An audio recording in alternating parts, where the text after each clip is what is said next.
So 6:05, so go ahead and get started, and people are coming late, they can catch up. I want to say hello. Welcome everyone to our webinar panel discussion this evening about designing and implementing food forests and community orchards. We have an exciting lineup of speakers for you this evening. We're very grateful that you chose to be here this evening, among other things you could be doing. At least, you know, it's a little rainy out, so maybe not everyone wants to be outside, but we're grateful you're here. So my name is Rachel Stanger. I'm with the Indiana Department of Natural Resources Community and Urban Forestry program. We have a few other folks from my office who should be monitoring the chats and Q&A, Madeline Gullion and Jacob Rose, so you might see their names there also in our office. A few housekeeping things here.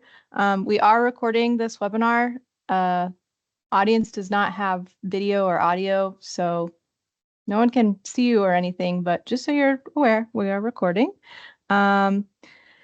You'll notice at the top of your screen that there's a chat icon and there's a Q&A icon. So the chat icon is going to be for technical issues or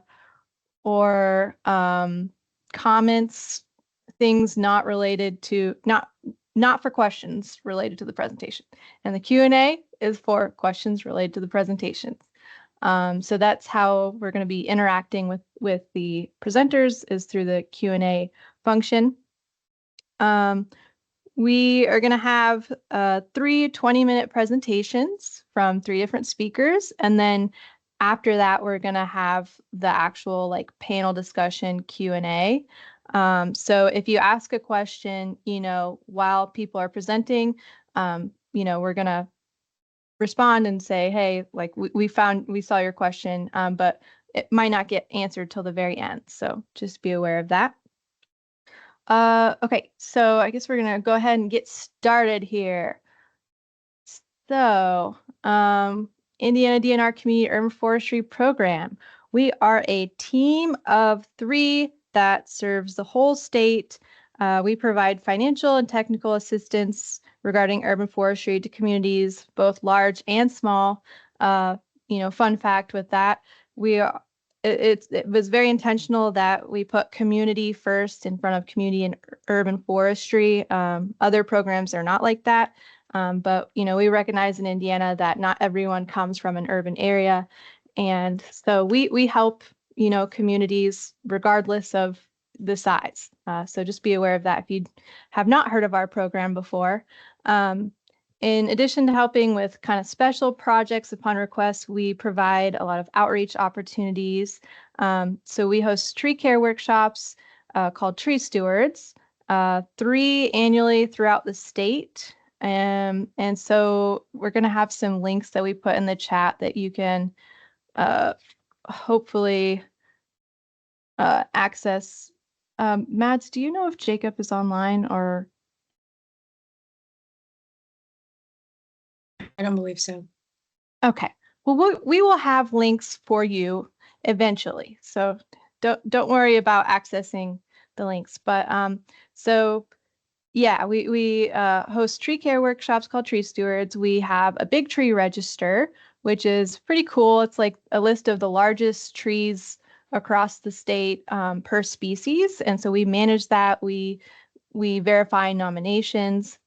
So if you were to just Google even Big Tree Register, it would come up, and we have an interactive map where you can see where the current ones are, and also you can look at the nomination form. We also host the statewide Arbor Day poster contest for 5th graders, which is a lot of fun. So highly recommend if you have any 5th graders, any connection to schools or anything like that, or you have a 5th grader. We have a new theme each year, and the winner gets a tree planted at their local school. So once again, we'll have a chat for you eventually. Oh yeah, and then also we have our 2025 Indiana Community Urban Forestry Symposium. So this is a place to network with urban forestry advocates, urban forestry professionals, just community members, volunteers, learn about what's going on throughout the state. We usually have it at the beginning of December. So highly recommend if you want to get connected with people and see what other people are doing throughout the state. It's a great time. And if in general, if you don't know our office but you think, we might be able to help you, or there's ways to partner, please do reach out. I'll have contact information at the end. And I wanted to show some of our big tree register champions fruit tree edition, which is very, on point for today. So this is a shagbark hickory, persimmon, which is up in Peru, Indiana, and then our old service berry champion that was at Wesselman Woods. You can see it's kind of multi-stem, but pretty big for a service berry. So this is kind of part what we do is we document some of the largest trees throughout the state. And so before, we kind of let the presenters get into it, I want to orient us with a few definitions. So first is the distinction between gardening and orcharding. So gardening refers to growing perennial herbs like lettuce or zucchini or carrots. And gardening, the time commitment technically is only 1 year. You can decide you don't want to do it after that 1 year, but during the growing season, there are very intensive care requirements. So there's a lot. It's intense during the growing season, but it's only a one year commitment. However, if there's pest and disease issues, it might not follow through into multiple growing years. So it's less of an issue to deal with pest and disease. And this is different from orcharding, where you're growing trees and shrubs, and it's a decades long time commitment. However, throughout the year, it's more of a consistent, easy to moderate level of requirements for maintenance. And so there is sort of a trade-off. However, pest and disease management is a lot more important because they won't necessarily, go away with the end of the dormant season. So you'll notice that in the title of this webinar, I had both community orchard and food forest. And so there are kind of two terms that sort of refer to different things. It's not a cut and dry definition, but this is kind of generally the consensus. And so basically, community orchards have, more of a focus on planting fruit trees in whatever way makes the most functional sense. And harvesting fruit is the main priority, generally. Whereas a food forest, generally, they're designed to mimic a natural forest. So they might have multiple layers of shrubs, herbs, vines, and so they're both will have fruit trees, but it's just a different approach to the design, essentially, and sort of the main focus. But what really brings these two together and what combines them is that they both have the common goal of feeding the community. So they're both are community based. They can be completely community driven depending on, who owns the land and kind of the situation with land, but they're both meant to help feed the community. So I want to introduce the speakers really quickly before we get into the presentation. So I'll go ahead and let Josh introduce himself. Hi, everyone. My name is Josh David. I am the board chair of the Bloomington Community Orchard. Got involved about 14 years ago when I was looking for a local food justice and environmental sustainability oriented nonprofit to get involved with, and Never really looked back. Have been working in various efforts related to strategic planning, special projects, communications, fundraising, most of that back in nonprofit organizational stuff. So I will just caveat up front here that I can provide much more of the organizational planning, community organizing, and development of the organization, less so on the actual selection of tree cultivars and soil cultivation, though I am learning those things as we go. But I know that Chris and Katie will be really great resources there. So enough about me. For those of you who have not been to the Bloomington Community Orchard, we are an all-volunteer nonprofit, 501c3 with no paid staff, located in Bloomington, Indiana. Doors are always open because we operate on public parks land, so we are open daily, dawn to dusk.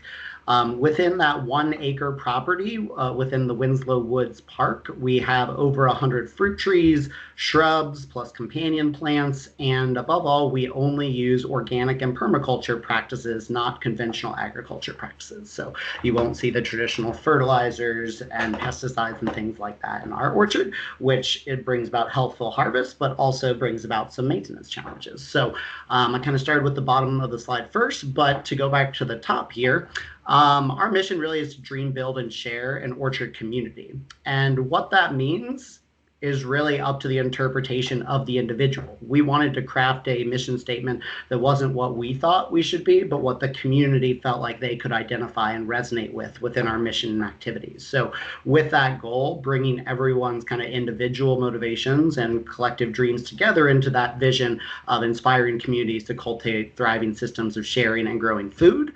And on that note, I will point out that while we call ourselves a community orchard, that is partially because the idea of food forests just was not nearly as prevalent back in 2009 when we got started than it is now. And that's a part of identity we've wrestled with, but we just haven't had the heart to change our name. But for all intents and purposes, when I say the Bloomington Community Orchard, please think of a food forest throughout my slides. Okay, thanks. And we'll move on to.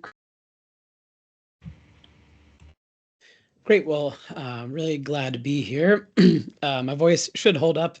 It might be a little warm, but I'm excited to be here and share this experience with you all. Yeah, so like Rachel said, I'm the director of the Common Orchard Project. We're based in Cincinnati, Ohio. And we've planted about 40 community orchards in the region, as well as some up in Cleveland. And I keep getting pulled into different spaces. Just did one up in Springfield with a Haitian church from some friends in Bloomington. So like it's a wide network, and there's a lot of great experience in our region. So happy to be so close to you all in Indiana and having more people do this.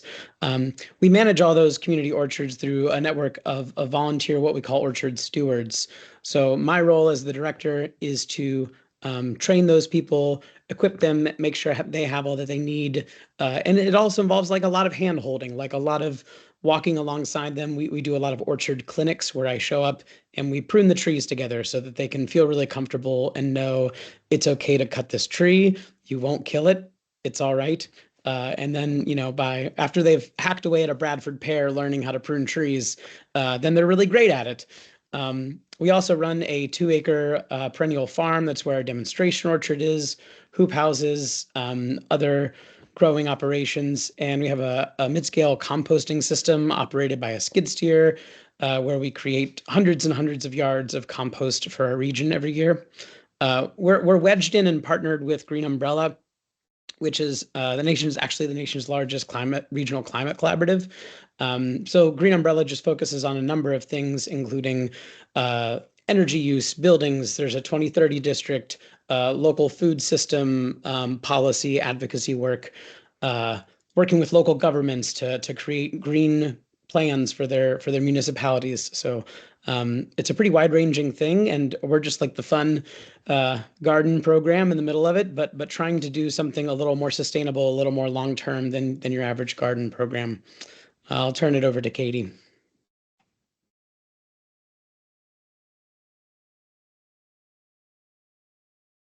Hi, everyone. I'm Katie. I'm with the Unity Gardens. I'm the director of operations there.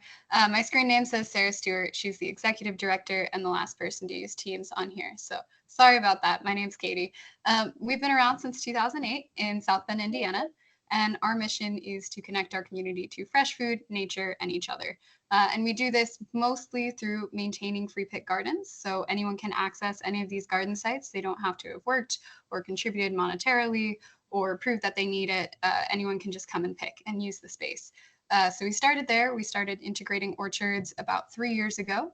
And then we do a bunch of free classes and provide a lot of resources to people who are wanting to do their own gardens, and then do a lot of community events to bring people together in a more pointed way. So last year, these were some of our numbers from last year, and this picture is the overview of our main garden, which is 7 acres. And at that site alone, we connected people to over 230,000 pounds of food.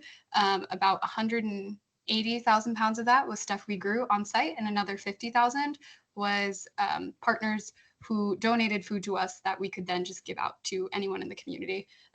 Last I checked, we have 45 pre-pick sites. Those are all volunteer run, so they fluctuate from year to year. I'd say about 20 of those have some kind of perennial fruit integrated, whether they be fruit trees or things like raspberries and blackberries and strawberries. And we've impacted a number of people in our area. And these are just some of the quick numbers. Yeah. Awesome, thanks. And I want to point out too, there is the react button. So when they say they, provided such and such amount of food and you're impressed, then you can clap just like that. So anyways, thank you 3 for agreeing to speak, and we're gonna go ahead and get into some of the nitty gritty here. So I'm gonna go ahead and give Josh control, and there. Wonderful. Thank you, Rachel. Before I dive in on people considerations, as you might imagine, no one person like myself could ever capture the many complexities of working with people, wonderful and diverse as they are across many communities represented. So we'll definitely give both Chris and Katie a little time to comment on this after I'm done talking. But let me tell you a little story to get things going here and give you some visuals to look at in the meantime. So there was a woman there in the top left picture named Amy Countryman, who did her senior thesis and dissertation on the idea of starting a community orchard on public parks property, using that recreational space that's typically wonderfully utilized by the communities for recreational activities to provide recreation, but also maybe food, and not just even food for the community, but education on how to grow food, and thus using public spaces to feed and educate people on how to feed themselves, their friends, their families, their neighbors, their communities. So developing that connected ecosystem. Well, little did she know that the urban forester of the city of Bloomington was scheming behind the scenes with some other kind of urban foresters and tree experts in the community, and said, hey, why don't we give them a couple $1,000 seed money and let her and her team test this out on public parks property?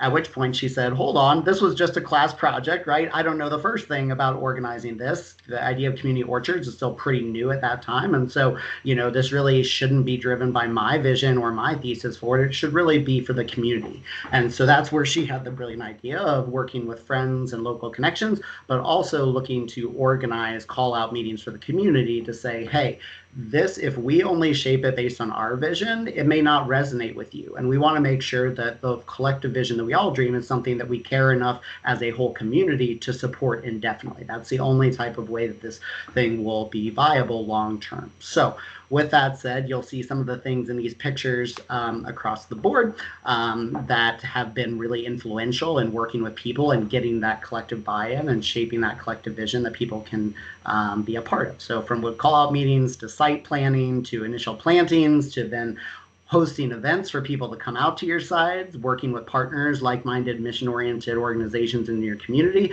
to eventually being able to offer free community classes to help educate the next generation of food growers, even within the urban scene.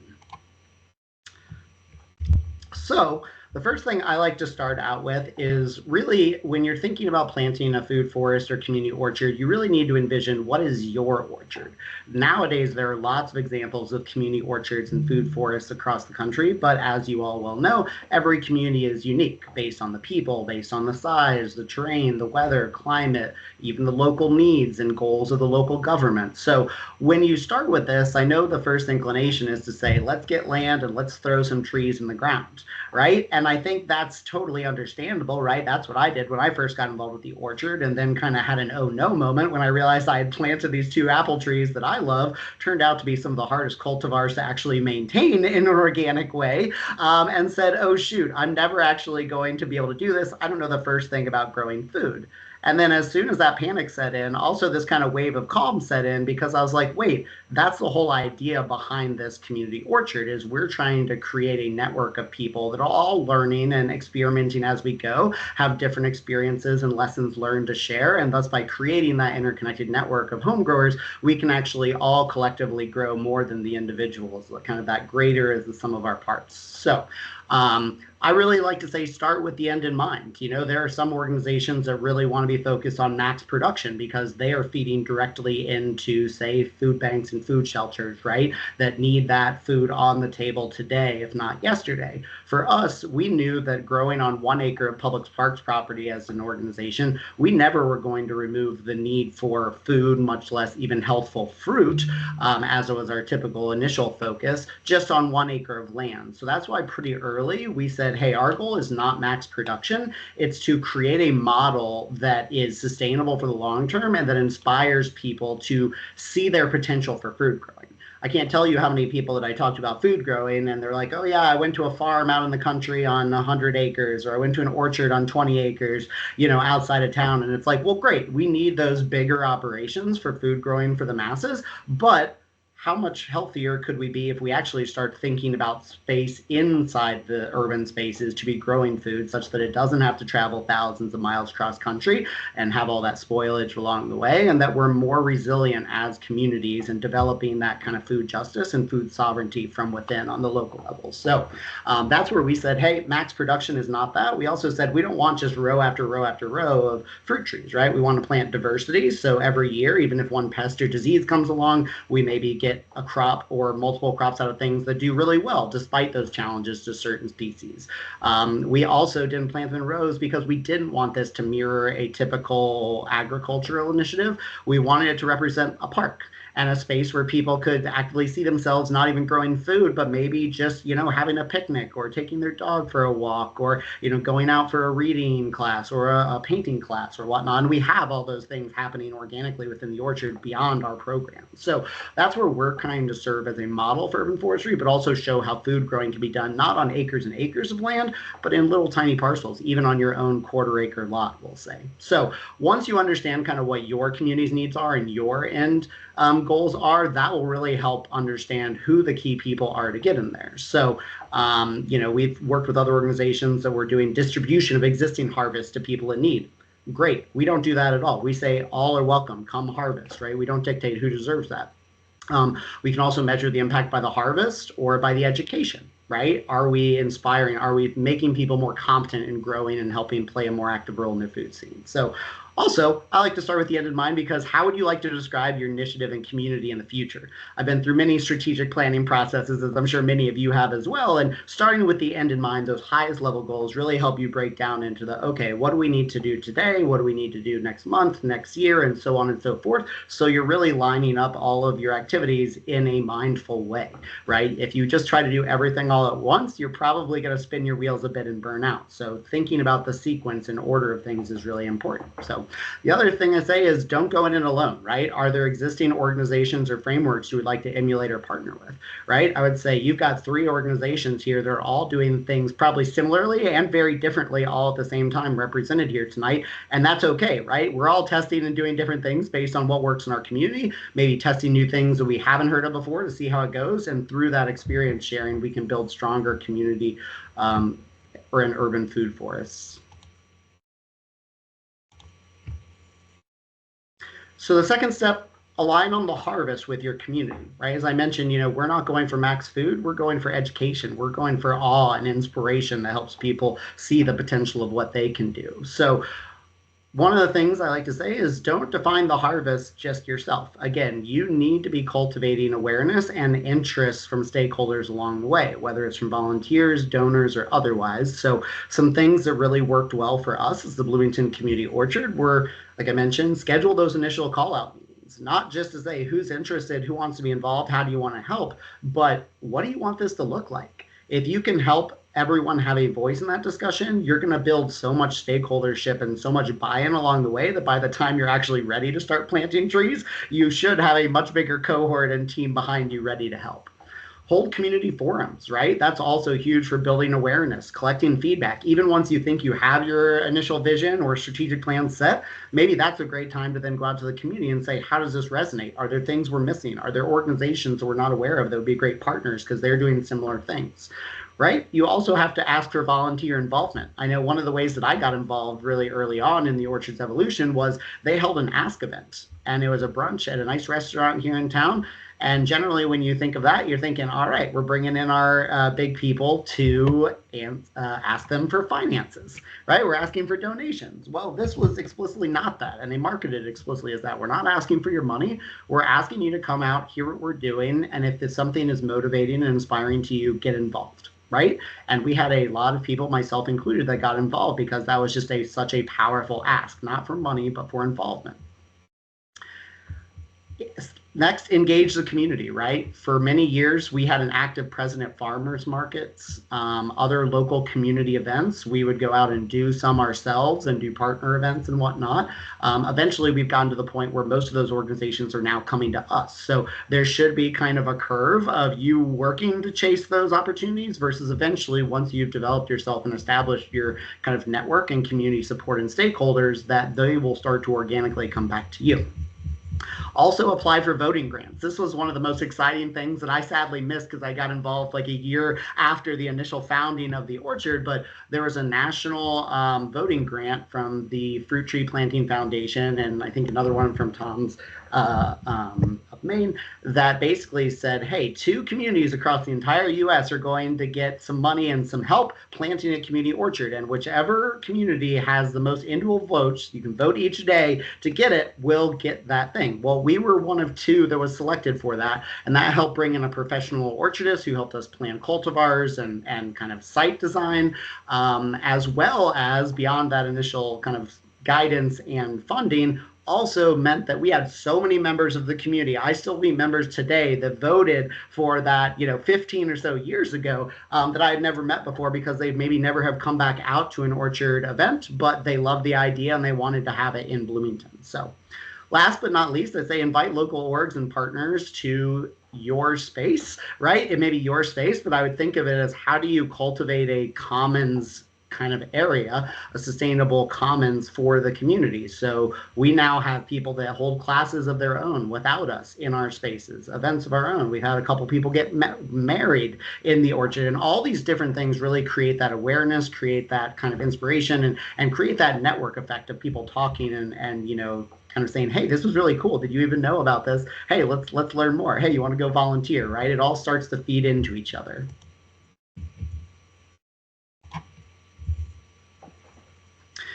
Next, really define your stakeholders. I think there is in each community a lot of different stakeholders and needs that are independent and kind of for your community specifically. So think about really who in your community is already mission aligned with what you're trying to do. Is it other local nonprofits? Is it maybe students and teachers, either in high schools or colleges or otherwise? Is it farmers market goers? That's one of the biggest groups that we feel like has good mission alignment and kind of skills alignment for the people that we often see get involved and stay involved for a long time. So better understanding who's motivated and who in your community is likely to help really will make your lives a lot easier when you're trying to get all the work work done. And so some examples of who those stakeholders are leadership, right? Who's likely to have the interest in helping, and will they be paid, right? That could be your board of directors as a volunteer board. Also thinking about volunteers, right? Who will have the time and motivation to help. Oftentimes people lean on students, but we also have retirees, we've got empty nesters, we've got lots of people. And so for a little bit of context there in that sub-bullet, the Bloomington Community Orchard is only 1 acre and involves about 15 to 20 volunteer hours a week to maintain on average. But during the growing season, that ramps up to 30 to 60 hours a week in summer, and then ramps down to maybe up to 5 in winter. So there will be seasonal variances. If you are dependent entirely on college students, as an example, when your growing season is ramping up, they're all heading home to mom and dad's house, right? Or going to an internship somewhere in the big city, right? So you might actually not want to have all of your volunteers come from students if they're gone during that peak season when you need the most volunteer effort.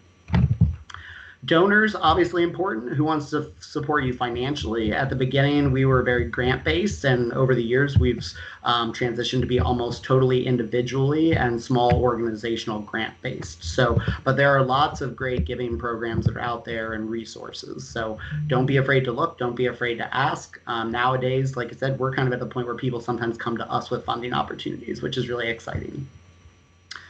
Already talked about partners, so I'll just skip straight down to that last bullet on media. But there's also tons of people that want to get the word out and want good ideas to get the word out. And I find there's nothing sexier than urban food growing. I don't know about you all, but lots of media outlets want to talk about that and ultimately want to help you get the word out. And by doing that, you're going to create that more organic interest and buy-in, and hopefully that leads to more involvement and support.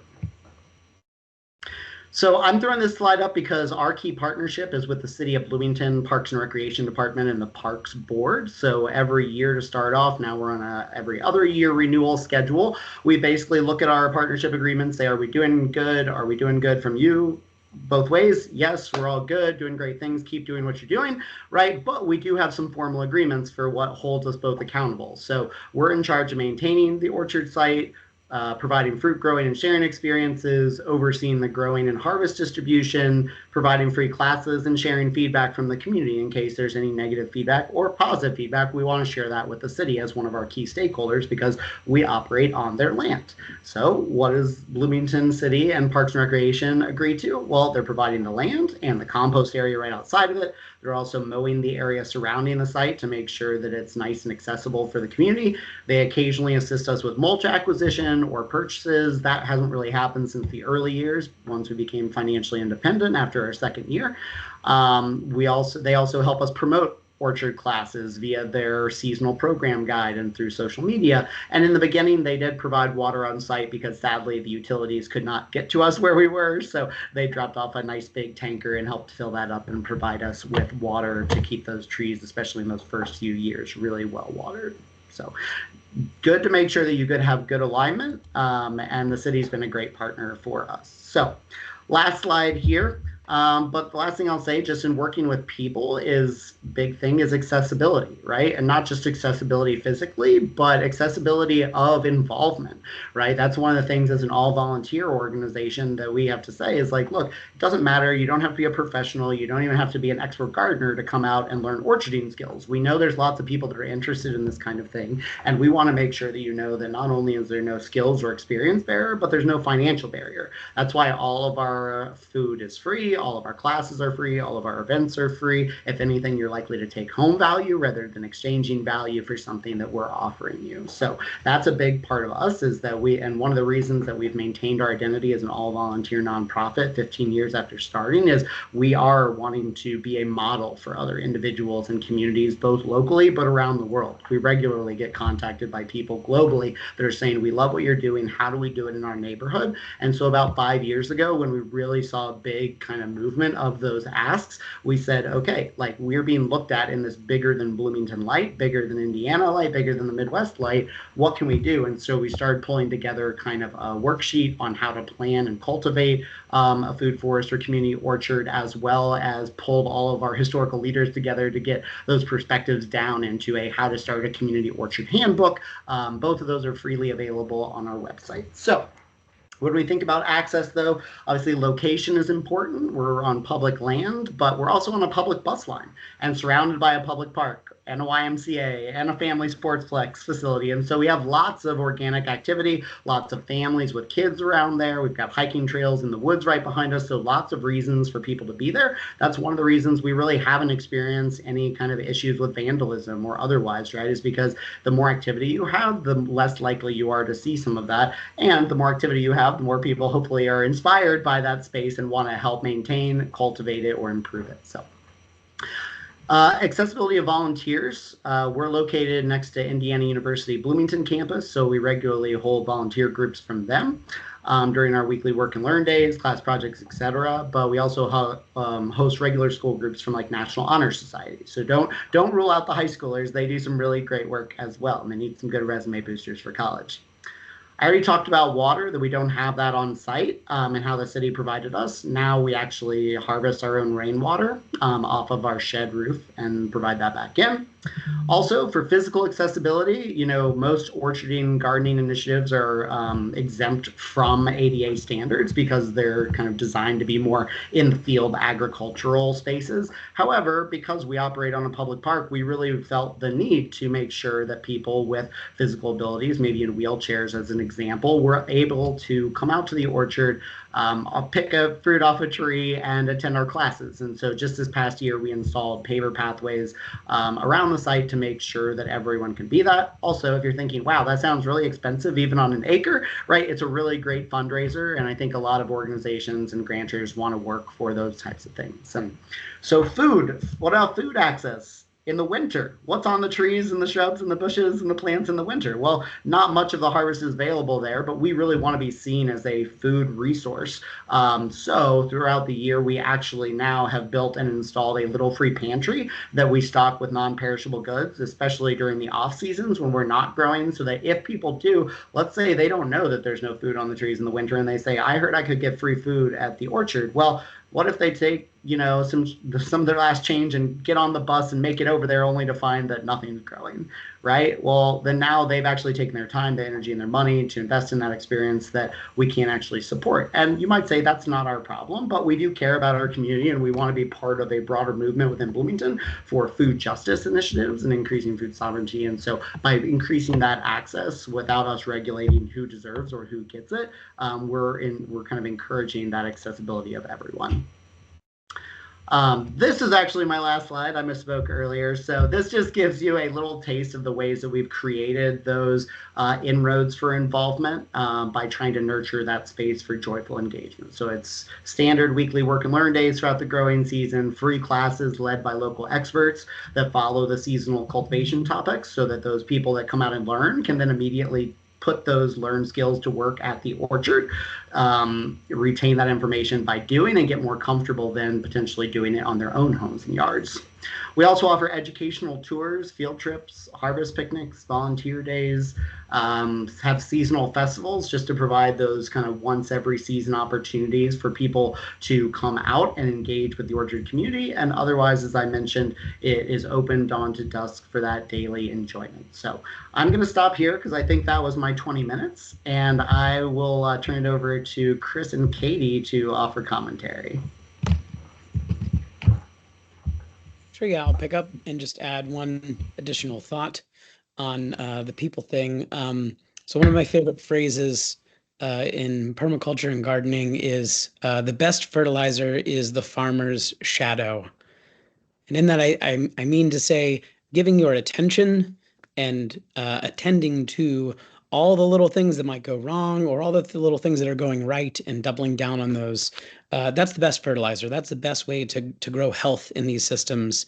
And what Josh was describing, I think, is spot on of, whatever kind of person you have on site, if it's maybe a little more older folks, more retirees, kids, students, it's great to have as much diversity within that as you can. If you build a whole orchard program at a school and you rely on the teachers to care for it, I almost guarantee you that orchard will struggle. relying on the monocrop, the one kind of culture that happens from a teacher, they won't have enough attention for it. So having a diversity of people to attend to the thing, and designing that and like making those choices and pulling new people in, not just fresh blood, but like different kinds of people will add to the health of the orchard. Yeah, a hearty here on that, Chris. I couldn't have said it better myself, and I'm definitely going to steal that or borrow that, propagate, we'll say, that saying. Yes. And I would just echo that it's just as important to be building these community spaces, not just for food access, but to give people places to meet their neighbors and go somewhere that doesn't cost anything and have a space and that's welcoming and open to everyone, especially in these areas that may have less green space. So that community aspect is sometimes overlooked when building these spaces, but I find it to be just as important. So I loved Josh's stress on that.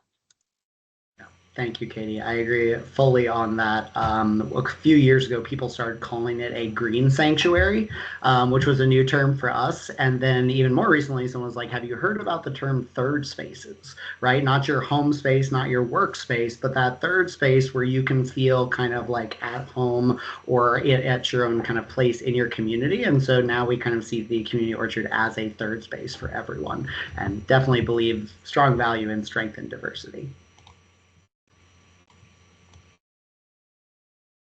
Wonderful. Thanks so much. I think we're going to transition now into design, and I seem to have lost my mouse.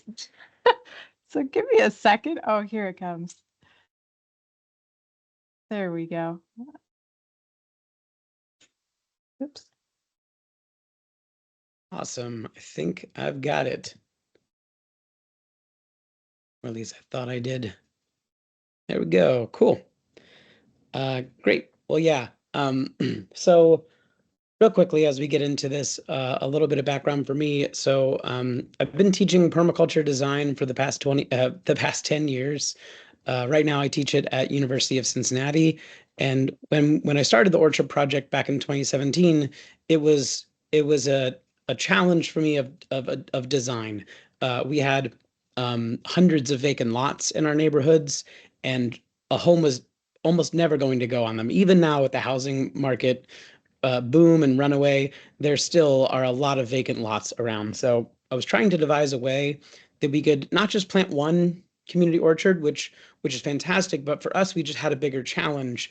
And so I made a lot of design choices to simplify things, but also as a permaculturist, I wanted to focus on ecology and a diversity of plant species. So all of the choices that maybe I'll talk about and focus on, I'll try to talk about things that maybe we don't do all that often, but also some of the stuff that we do. These are choices that, and you can make as many of them in different ways, and there's just a million ways to spin this. And I hope through this presentation I can cut off some of the design mistakes and save you some time. I myself made a whole bunch of mistakes to start, a lot of the wrong cultivars, didn't know what I was doing with pruning, just a lot of mistakes. And who knew we've grown hundreds of pounds of peaches, apples, pears, all these things. So even with all your mistakes, you can still find a lot of success, learn from it, and try it again. But first, I'll just start with like where to pick these things, where to go, what site to choose. And there's a lot of things that you could read and learn about what fruit trees want. I work in urban places, and no site is perfect or ideal. All of them are broken in some way or another. And we're kind of starting from ground zero, rebuilding soil, rebuilding health. But if I were choosy, a well-draining site is always good for fruit trees. I'm in Cincinnati. It's pretty heavy clay soils. I'm sure you got some heavy clay spaces out there. There's a lot you can do with adding organic matter to kind of repair those things. So in a perfect world, well-draining, but really sunny. Like do make sure you have a good amount of sun. Don't try to wedge this in the back 40. And if you can, put it near some water supply. But just as Josh was sharing, there's ways of cheating the system, building your own rain catchment, hauling in water. And hauling water is surprisingly cheap. It's possible to do. It's not a non-starter. Also, I've planted orchards without any water, and they've done fine. We do actually get quite a bit of water in Ohio and here in Indiana, I'm sure. The other thing to do, like I said before, you can't pick the site sometimes. Like you're going with the partnerships and how it all works, and you can always amend soil either with plants or, of course, with compost, organic matter, other stuff like that. You can subsoil. You can do better tree planting and take a little more care in the actual digging the tree holes and installing the trees. And then, of course, maintaining. Katie will talk later about some other things to do, but there's sprays you can add and like compost and Revita, like a lot of other amendments that you can add for any kind of deficiencies. Because at the end of the day, for a lot of these trees, you are their immune support. You are their CVS coming along when they are getting sick or diseased. And you don't want the kid without any immune system. You don't want a bubble boy. You don't want to plant a Honeycrisp apple who constantly needs you to be its lymph nodes. But there are a lot of things you can do. And the last thing I'll say here is, especially in regards to people, try to plant these things in the way of other people. If you notice a lot of people gathering around something, if there's already a natural pathway moving through a vacant lot, these are sometimes the best places because they're already naturally attracting people. And what if you could build something beautiful there that you could invite them into a story of care and attending to these trees and hopefully eating and harvesting them. But there's sometimes a temptation to go like, well, nobody wants that space all the way over there. So let's use that. And I would just caution you away from that. I've done 10 of these orchards now at Cincinnati Public Schools. And when walking around a large campus, people are saying like, oh yeah, let's go over here. And I'm like, I want to put it as close to I want to put next to the parking lot. I want to put it near the front door. I want people to see it as often as possible because if they see it, they will care for it. They will go, oh, this looks a little crazy. Maybe someone should do something. Maybe I should do something. So put it in the way of people. Oh, 2 slides at once. So in a second, I'm going to skip through a bunch of slides, but here I'll just talk about fruit trees to actually pick. So, there's many more trees depending on how big of a site you've got. But like generally, I'm speaking to like something in the 10 to 25 tree kind of site, a smaller site, you could say. But really, all these are fair game. Apple, European pear, Asian pear, pawpaw, peaches, jujube are fantastic. Chinese date, persimmon. You can actually kind of keep pruning persimmon, though it might naturally grow to be 40 foot tall. You can keep it as a rather small and accessible tree, as well as cherry trees. I'll advocate for always using grafted varieties, even if you're using natives like pawpaw and persimmon. And you could, so I also grow Chinese chestnuts. I've got like, I've lost count now, 1,500 Chinese chestnuts. These are large trees. If you've got the space, you could plant 2 of them and that would be like a whole orchard. But if you've got it, go for it. And hickory, we talked about serviceberry, all these other kind of things. They're all on game. I would maybe avoid plum. I've planted them and it's worked out perfectly. And I didn't get another fruit for 7 years. Like they just get frosted out a lot. Because they're one of the first things to pop out in the spring. So their buds often get hit by a late frost. And prove me wrong. Plant your plums, enjoy.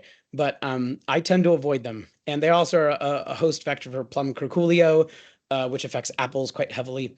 But really just avoid disease-prone varieties. There's plenty of Facebook groups on no-spray orchards. And I know there's plenty of groups in Indiana. The Indiana Fruit and Nut Growers are fantastic. And they all know a lot of these kind of varieties that work well in your area. Now, that top orchard, diverse, all these different kinds of fruit trees, they all have different idiosyncrasies. They're all difficult in their own little ways. So I would say, like, if you're just wanting to, like, really succeed, plant Asian pear and pawpaw.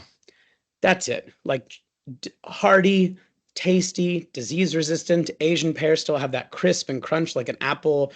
Pawpaw are foolproof. And of course, you need more than 2 of any of these. for cross-pollination, peaches are about the only exception that you could plant just one at a site. I'm gonna skip through now and like just bop through a whole bunch of these real quick. But of course, these slides will be available. But I would go through them and you know, like ask your local folks what works well here. 50% of the work, in my opinion, of a good orchard is disease-resistant varieties and pruning the trees. Like if you only do that, you'll probably be successful. But really, the design choice of what trees to get is the biggest piece of the thing.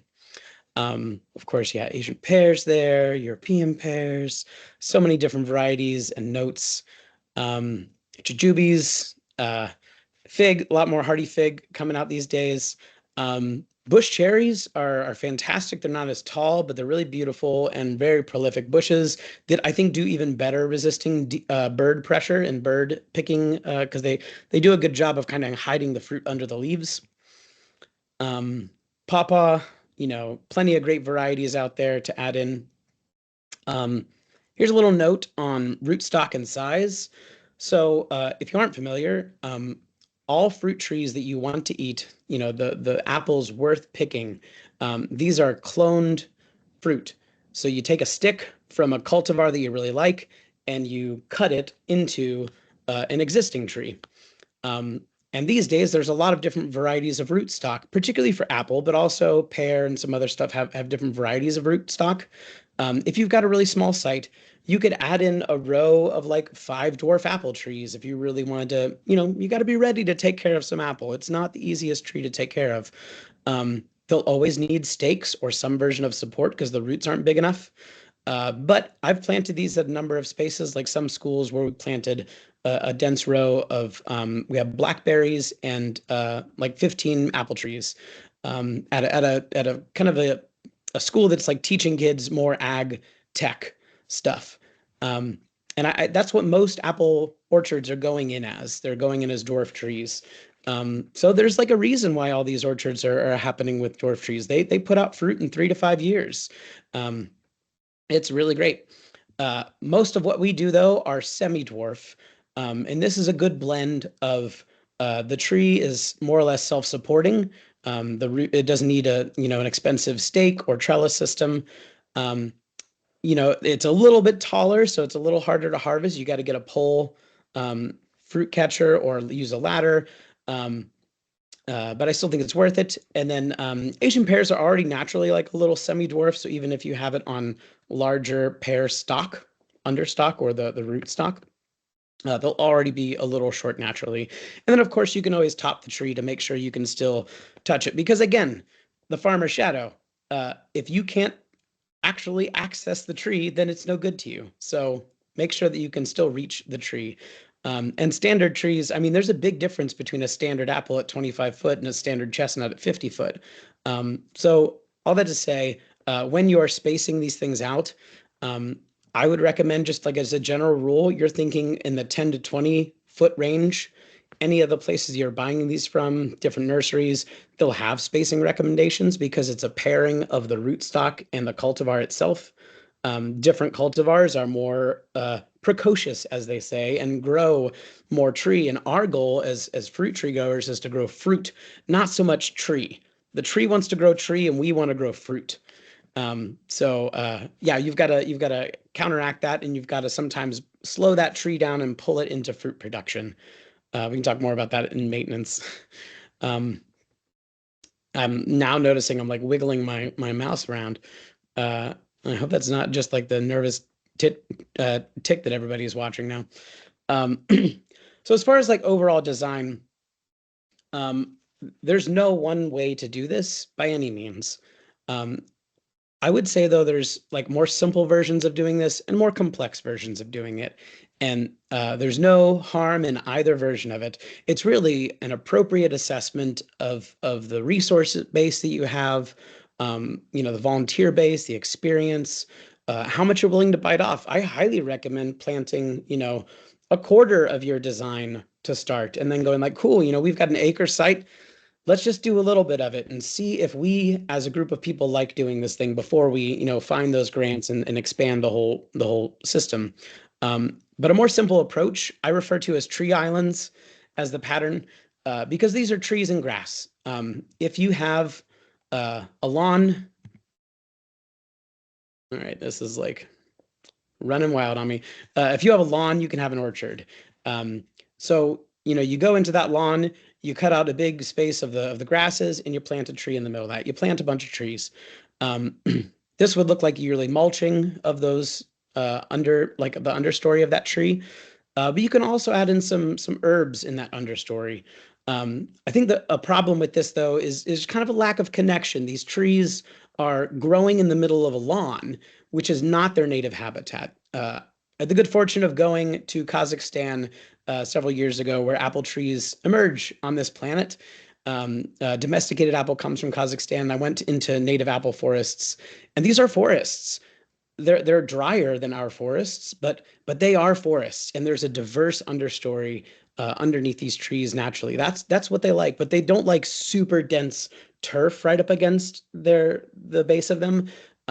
Grasses can sometimes be allelopathic and can kind of leach energy from the tree. So really, that's one of the best things you can do is get grasses away from the base of the tree. But the general ecology that's happening there in the middle of that field is not really what a tree prefers. It likes a little more forbs and medicinal plants and spreading plants, stuff like that. Also, if you do something like this, you can always plant a garden box nearby with nectary plants and stuff to kind of help eliminate pests from eating your trees.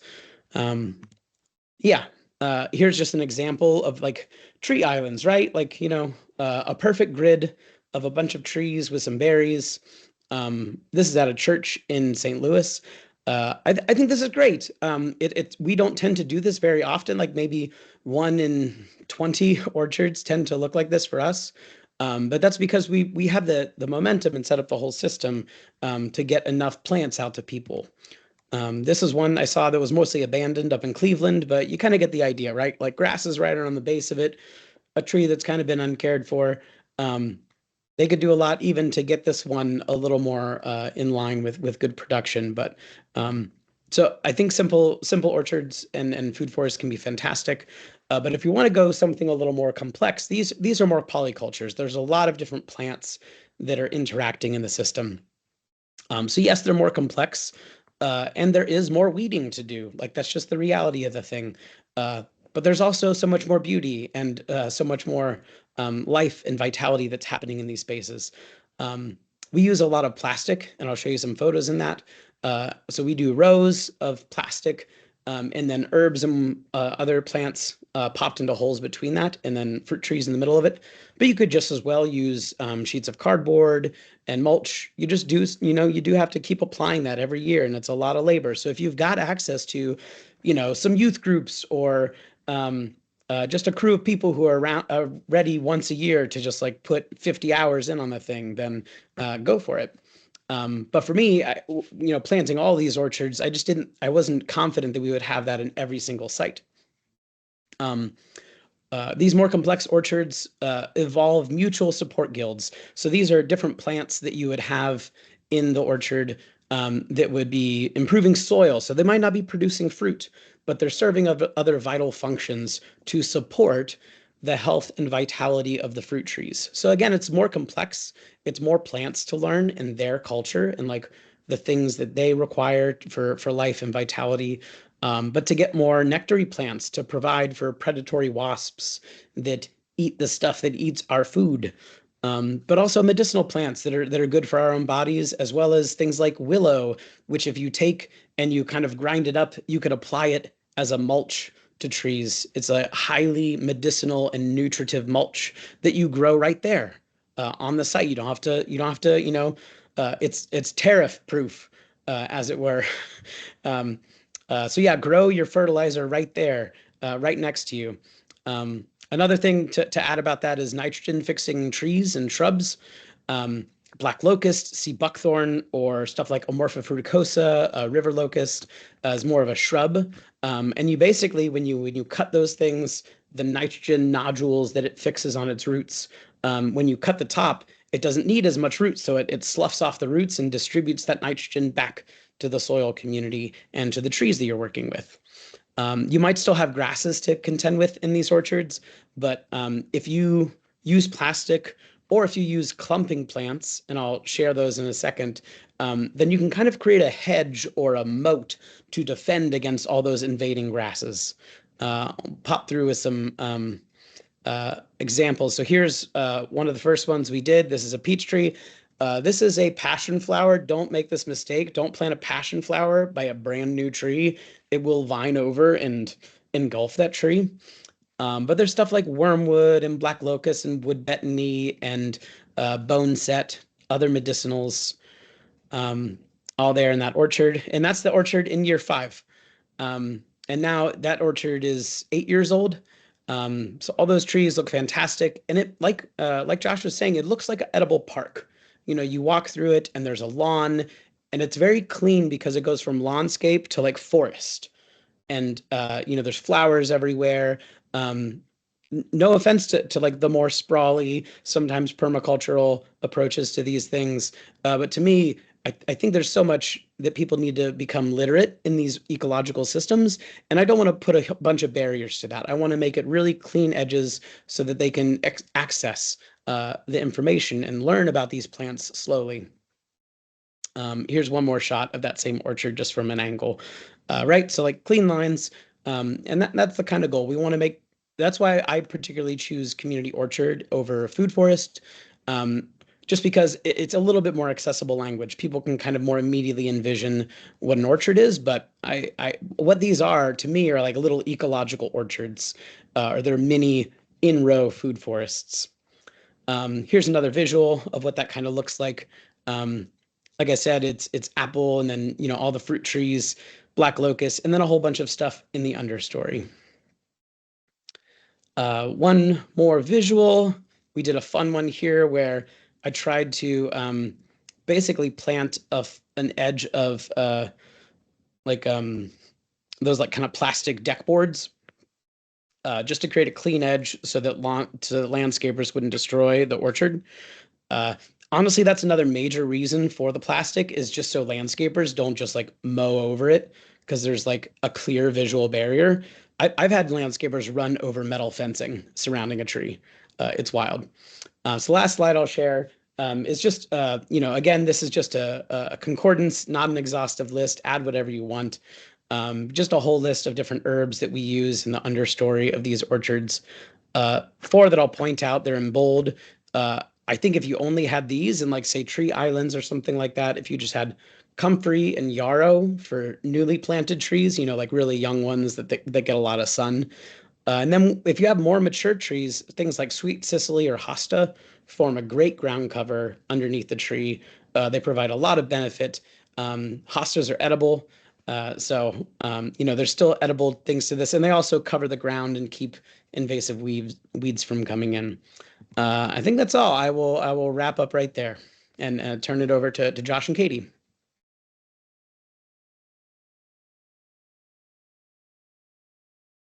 Katie, you want to go first?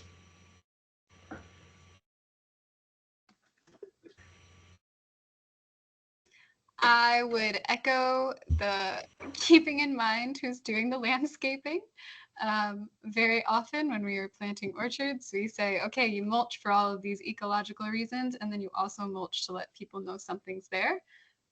Especially if you're planting smaller trees, younger trees, sometimes it just looks like a stick coming out of the ground. And people will run that over if there's just grass.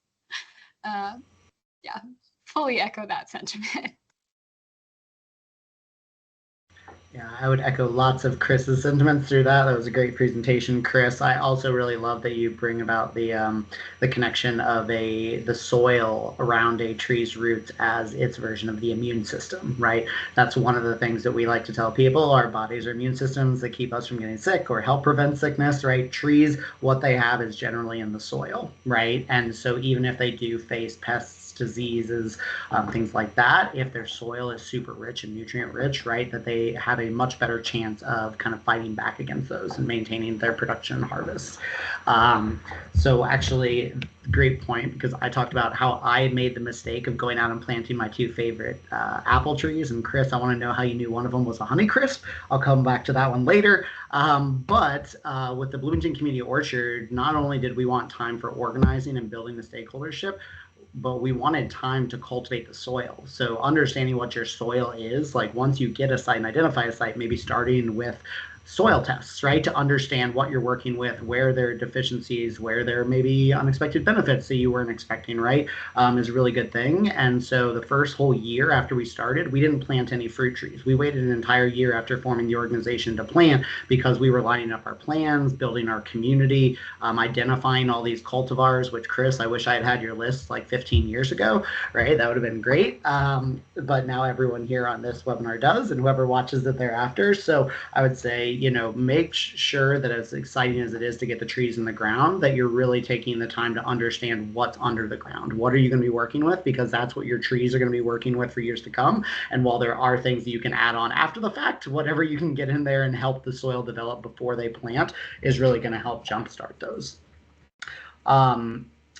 Also, one of the things we learned the hard way by partnering with Habitat for Humanity and planting fruit trees on newly built homeowners' plots was that there had been so much construction traffic that soil was so compacted that it was almost impossible to dig with, and we did still plant, and they did not do so great. So an example there of a lesson learned the hard way that Chris said, hopefully we can help you all avoid some of those things, but new construction can be a little bit more difficult for that reason.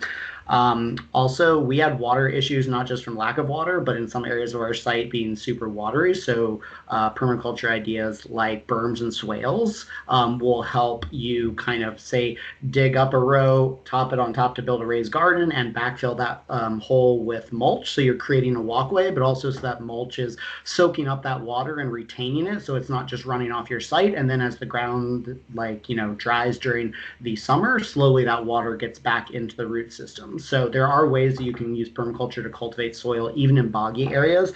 And last I will say is the back 40, agree entirely. Permaculture says zone 1 is everything that you want to have the most hands on. You want to run into it, right? Because that's how often you want to see it, right? Zone 2 a little bit less, and so on and so forth out. If you're planting things in the back 40, lean towards natives. There are lots of trees that do well without any human, intervention. And I think persimmons and pawpaws are some of the things, like Chris alluded to, that really do well, at least in this area of the country, on their own. And you will often find them just naturally in forests where no human has actively planted them. So there are things that you can do that are lower touch, but agree, you want to have these things as close and accessible as possible. I would also stress checking your tree spacing. A lot of orchards that we've worked with that planted and are now inheriting old fruit trees maybe have trees that are planted too close together just because they didn't look into the rootstock they were using or didn't think about it because it was a small tree when they put it in. So paying attention and not trying to shove more trees into a space that maybe can't fit them so that you can maintain them and they don't grow into each other. Yeah, I'll say real quick, what we do is we just put trees on 10-foot centers, like that's just standard. And we could dial that in a little more, like 12 foot for this one or 13 or whatever. But instead of stressing that, I just train people as to how to prune the trees. And there's a lot you can do with just pruning them correctly. And that's because they're in rows, like all the things that whenever you're learning, from us or anybody else you ask about, you go to some orchard and you try to piece together how it makes sense for your context. Recognize you'll have to do some translation work. Whatever worked for them isn't exactly going to work for you, and try to distill things down to the principles that those people were successful with instead of, I did this and it worked. It's like, well, that might not work for you. But find the principle within whatever they're describing to you and then try to pick that up for your own situation. Okay. Some awesome conversation already. You guys are amazing. I'm so impressed. All right. So we will move on then to maintenance. So Katie, I think, yeah, perfect. And I'll let you go. All right. Cool. So I'll be talking about maintenance. And I am coming at this from a garden background. So Unity Gardens, for the most part, was planting annuals. So tomatoes, peppers, greens, all of those things that you can plant. And then if it didn't go well, the next year you can decide not to do it ever again. Or if you planted the wrong variety, you choose a different variety the next year, or you choose a different planting spacing, or you choose a different arrangement. So there's a lot more flexibility in annuals, which is why I find it very important when you're planting things like trees that don't like to be transplanted, that stay in the ground forever, that you are following those design considerations and starting off as much as you can on the right foot. So I have found more and more people are excited about trees. People are excited about expanding their tree canopy and getting the ecosystem services of trees. And when they think about fruit trees and you get to pair fruit production with those ecosystem benefits, a lot of people are really, really excited about orchards.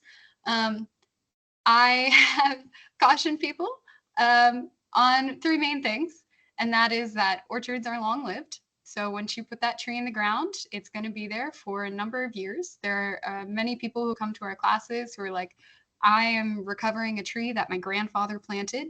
It's grown way too big. It has all these issues. What do I do?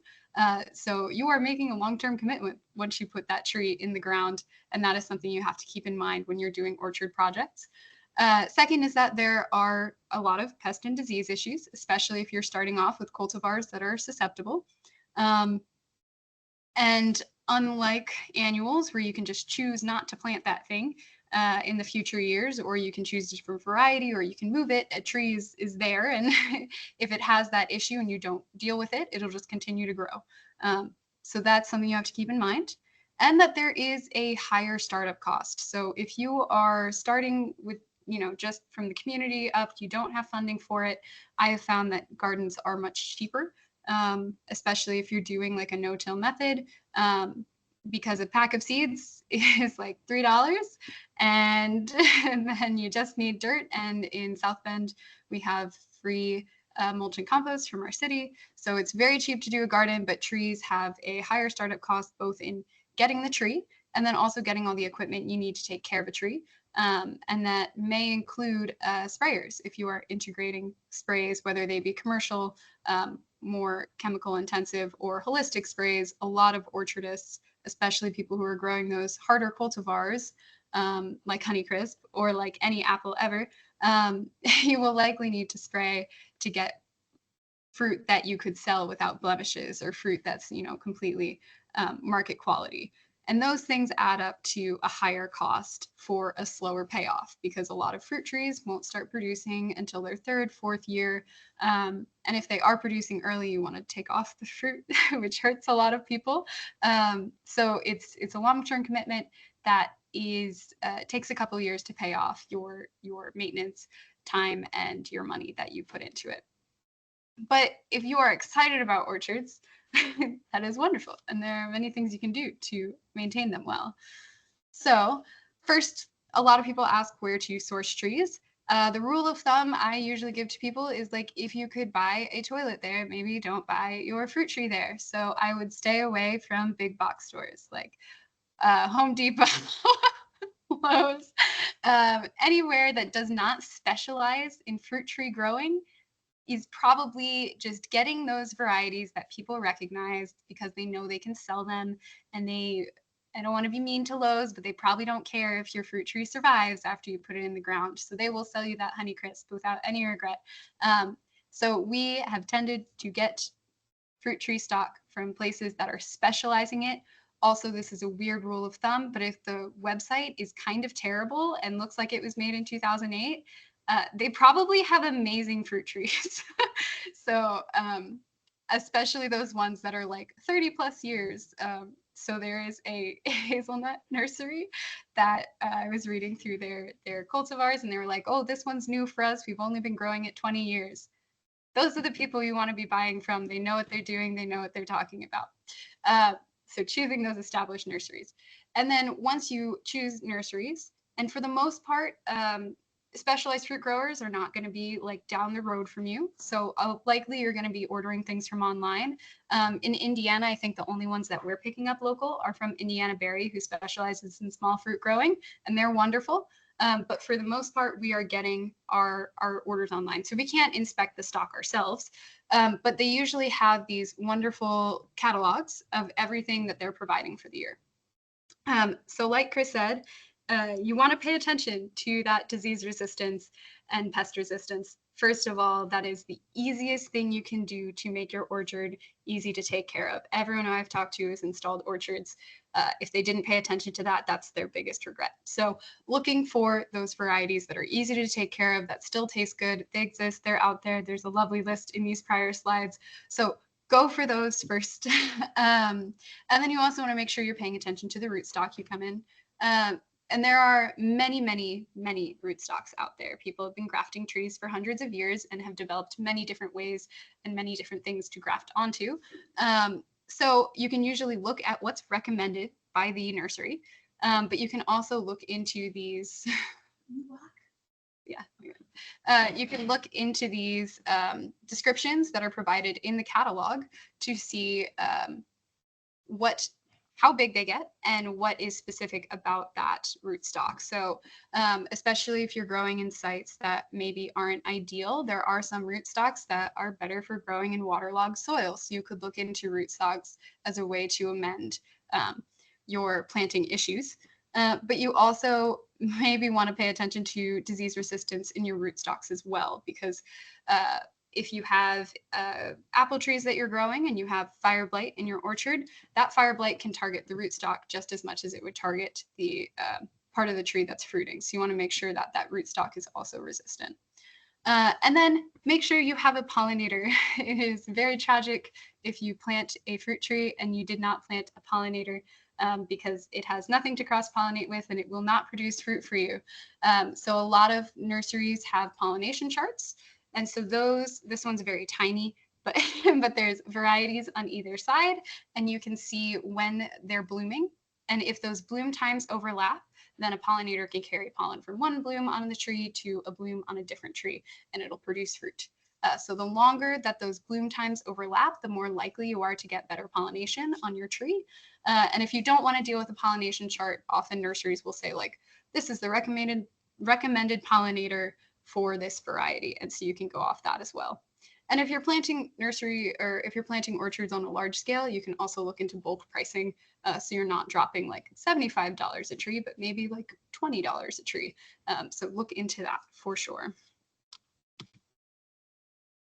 And when we're talking about fruit trees, if you're thinking about it from a tree perspective, usually people are like, okay, you plant the tree right, you water it, you prune it if there are hazards, and like that's that. But fruit trees, there's a little bit more that goes into maintenance. The main ones are pruning. Dormant pruning is very important. And knowing what to do with the harvest, because fruit trees will produce a lot of fruit. So if you're growing your fruit trees for producing food for the community, amazing. That's who your harvest is going to. But if you're growing one for your backyard, make sure that you really like whatever fruit you're growing or have a plan for the harvest, because in their like 10th year, they will be producing a lot. But aside from pruning, you'll also maybe be doing holistic sprays, especially if you're picking varieties that are less resistant. And if you're not integrating health into the ecosystem as a whole through that biodiverse planting, you may be more reliant on holistic sprays, especially if you're planting things like apples and peaches that are very targeted. And then thinning is something that a lot of people don't think about, and that's when you are picking off fruitlets along a tree so that the tree has enough energy to make the rest of the fruit that you leave behind ripe and sweet. And this is why a lot of people who plant apple trees and don't thin them have apples.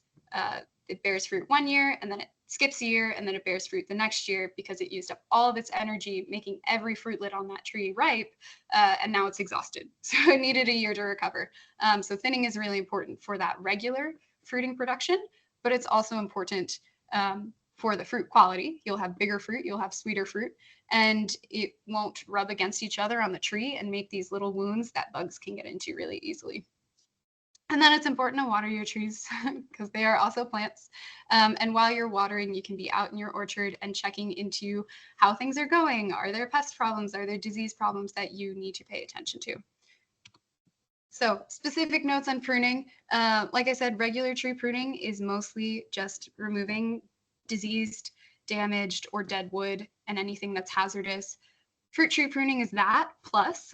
So a big part of fruit tree pruning is building a structure that is good for a fruiting tree. So you can see the top picture is what you want. You have these branches that are spaced out along the tree. There's space for air to come in and out of the tree. That's important for drying it out so that it doesn't have fungal issues. There's space for sunlight to get through to all those branches, and the sunlight's really important for drying out the tree again, but also for ripening up every part of the tree for fruit. If sunlight can't get to it, your ripening will not be as good and your fruit won't taste as good. And then building these strong structures so that your branches don't break when you have heavy fruit on them. And this is especially true for heavy fruit like peaches and apples. So if you see on that bottom picture, you have these branches that are coming out at really, really sharp angles. And when there's a heavy fruit load on those, it's much more likely to crack. It's much more likely to crack during a windstorm, anything like that. So if you're not pruning, or if you're pruning poorly and you're picking these branches that aren't spaced out, that have these narrow angles, it'll be really hard to get good fruit. We will be talking about pruning way more in depth because there's so much more to talk about at a pruning workshop at Unity Gardens this summer. So if you would like to, that link is here, but I'll come back to that as well. And then pest and disease management. So a trigger warning, these slides are scary, but there are many things that target fruit trees. And it is important to be able to recognize them so that you know how to react and how to prevent them. So we typically use the integrated pest management system. So these are the 5 steps. The first is to walk around your orchard often and know what's going on. Check out your trees, see what's happening. If you see something weird, check into it and see what's going on. And then in future years, you'll be able to recognize that problem probably faster and accurately diagnose it. And then the second step is diagnosing, seeing what's going on with your tree. And on our resources tab, or resources slide in a few slides, we'll talk about some tools for that. And then the third step is to figure out what if you need to treat it. So for example, that bottom picture, that's a pest who has laid its eggs in the apple, and then the bug ate its way out of the apple, and it's kind of gross. But if you're like me, you can cut around it and you still have 70% of a good apple, and maybe you don't need to spray for it or deal with it. But if it is something that freaks you out and you would prefer to have 0 bugs in your apple, you may want to treat for that. So it is up to you as the grower to figure out what things you need to treat for and what things maybe you're okay with having some apples be eaten by the insects rather than you.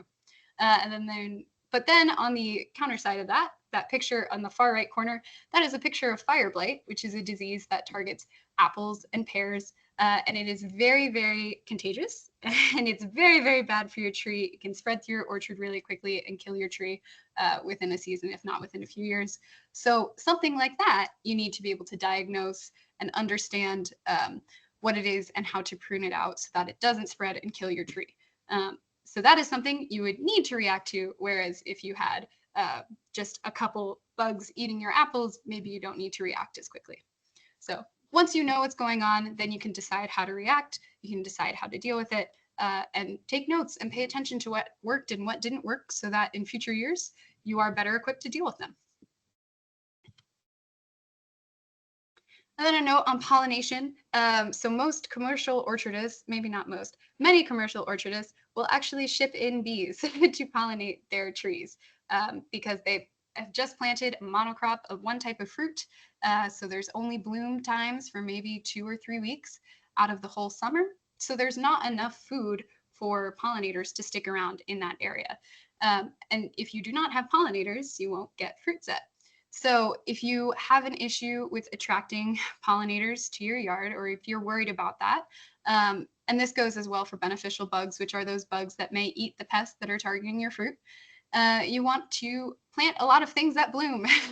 That is the easiest rule of thumb is just to plant things that bloom. But if you want to get more in depth through it, you want to plant diversity. So diversity in flower types. So you can plant things like coneflower that have just a bunch of petals around one seed head, or you can plant things like milkweed that have a bunch of different flower heads on one bloom. And that diversity encourages different pollinators and different insects because you've built more niches for them to take care of.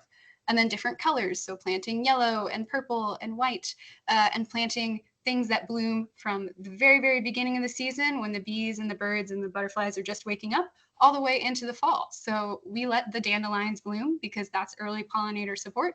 And then we have things like Jerusalem artichoke growing that are blooming in October. And they're beautiful. They look like sunflowers, and they're also edible, so you can dig them up and eat them. And then you have things all in the middle. So when you have blooms overlapping and a diversity in what types of blooms you have, you're much more likely to have pollinators that will hit your fruit trees. And then something else is that a lot of people put out a bird bath for their birds, but that will not water your pollinators. So bees are tiny and they need a little thing to stand on when they're drinking. So a lot of people will put rocks or marbles or little like pond stones in their bird bath, and then the bees can stand on those and drink their water. And then bats, which will eat a lot of moths that affect your fruit trees, they drink when they're flying. So they need a trough of water like 7 feet long so that they can swoop down and drink and then keep going. So if you just put out a bird bath for your bats, they won't be able to use it. And if you don't have another source of water, they may not hang out in your yard and eat the bugs that you don't like because they don't have anywhere to drink water from. And then also a good rule of thumb is to avoid broad use insecticides that may target your beneficials and your pollinators, and systemic insecticides especially, which are taken up by the tree. Those can stay within the tree system for a really long time. So even if you're applying it outside of blooming periods, it can still affect pollinators months down the line. And never spray when there are things blooming. So don't spray when the bees are traveling around the orchard. And lastly, this is 20 minutes of talking about a lot of information. So I wanted to direct y'all to different resources. The first is that summer pruning workshop. If you are interested in learning how to prune, we will be talking about pruning as a whole inside as a presentation, and then we will go out and do some pruning in the garden, and you can sign up for that. That's at Unity Gardens in South Bend. We've been teaching free orchard classes this year and last year. So that second link has resources, the past presentations and handouts and recommended resources. It also includes a recommended cultivars and nursery list that's very similar to Chris's because we're in the same orchard network. The Give and Grow Field Guide is a wonderful diagnosis tool. So if you have something going on with your orchard, this has pictures. So you can just click through, click what type of tree it is, and see what looks similar, and then it'll tell you treatment options. It'll give you the full overlay of the damage so that you can get a sense of if it's actually what's going on in your orchard or not. The extension services are wonderful, but they are geared towards commercial growers. So I have found that they usually will recommend just like intensive spray regimens to deal with issues rather than focus on it from the holistic side. So for us, we don't particularly use their like spray regimens, but they have great resources for diagnosing things and for learning about cultivars. Orchard People is a wonderful holistic focused program. They have a podcast and they have downloadable ebooks and resources. And then they also have paid class series if you'd like to get more involved. And then North American Fruit Explorers is another resource that I turn to a lot. It's just a bunch of people who are really excited about fruit trees that are all in communication with each other. So there are a lot of great resources available, but I have found that there are less people in Indiana who have the free time, both the free time and the background in organic orcharding to come out and work with you in person at your site. So just keep that in mind when you get into orcharding. I have found that there are a lot of people who have a lot of community knowledge about gardening. That is less true for organic orcharding. Yeah, and that's the end of my slides.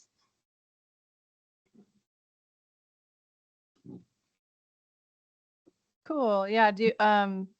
Josh or Chris, do you have any comments on maintenance before we get into our Q&A session? Go ahead, Chris. Yeah, I've got a couple kind of rapid fire ones. So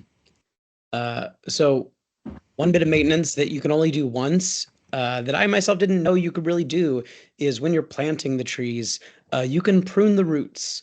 If you're getting the tree's bare root, and a root is broken, prune that right there, just like you would a dormant tree. The tree's going to spend time and energy fixing that. Or if you get trees in pots, make sure they aren't root bound. When I see trees that are 5 years old and they look like the same stick they went in, that's usually the reason. So that's a great moment to prune roots, or unwind roots. The tags that you get from a nursery, these are not intended to live on the tree long term. These are just intended to communicate from the nursery to you what the tree is. That's it. You have to replace that. And they're really high quality ones. You can get the thin little forestry strips. Those tend to wear out or get softened, but like, use metal tags. DP Industries has great metal tags that are about an inch long, and you can actually get an impression on them. Metal tags are great. You do have to like take the metal wrapping off, or else you will strangle that part of the tree. So it's kind of a yearly maintenance thing, like just making sure you still have a tag on them.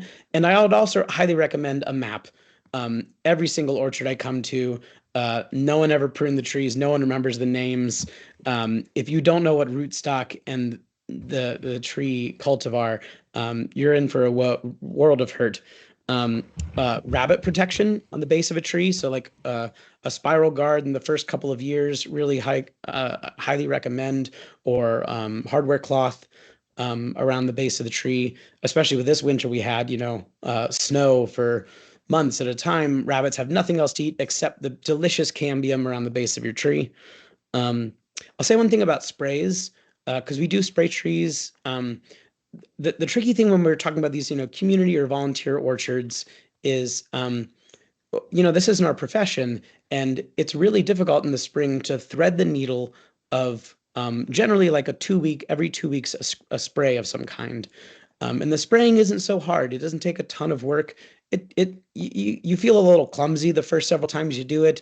Like, am I mixing this right? And if you can get over that barrier of feeling a bit like a fool, and actually, get some material on the trees, I think it helps a ton.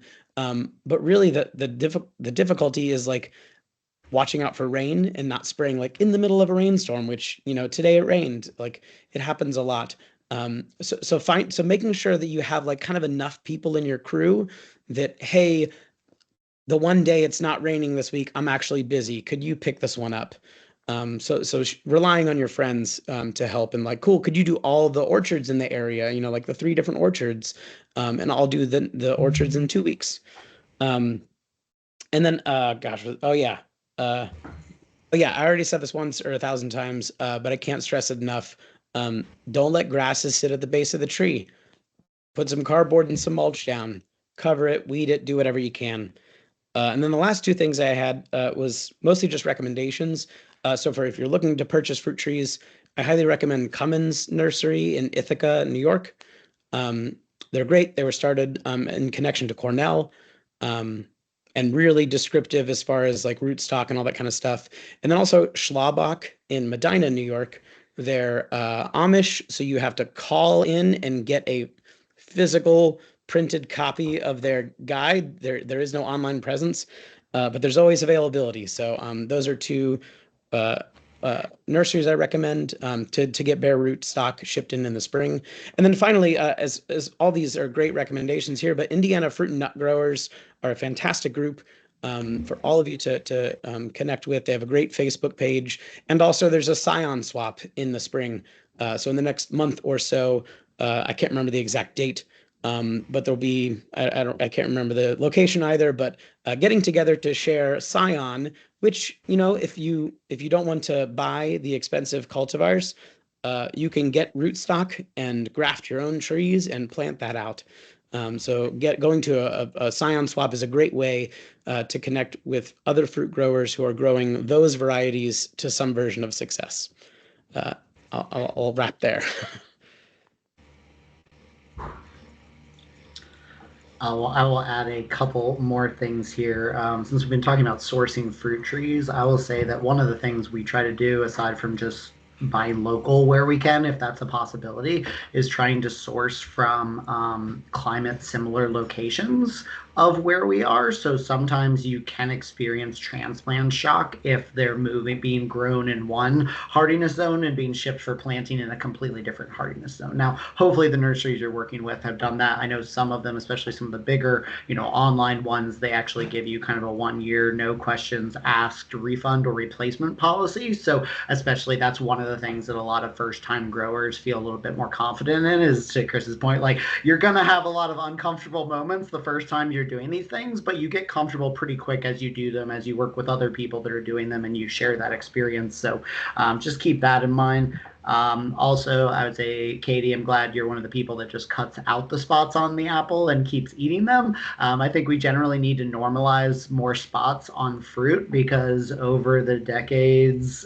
big ag has basically shifted from growing nutritious, healthy, delicious types of fruit to the ones that look the prettiest, that stay on the shelf maybe the longest, and the ones that transport with the least spoilage, which are great for them and great for the system, but not necessarily as great for individuals. So especially as you look to local nurseries and whatnot, or even groups like the Indiana Fruit and Nut Growers Association, they're often like, and NAFEX especially, right? They're trying to cultivate and keep around cultivars that used to be kind of the number one most grown, that some of them are kind of now almost endangered species because of that big shift in the types of cultivars that are grown for big production. So one thing there. The last thing I will say is that we've worked with lots of community garden initiatives, and lots of them say we don't know the first thing about orcharding, but we love the idea of planting something once and receiving food from it for years, maybe decades or generations to come.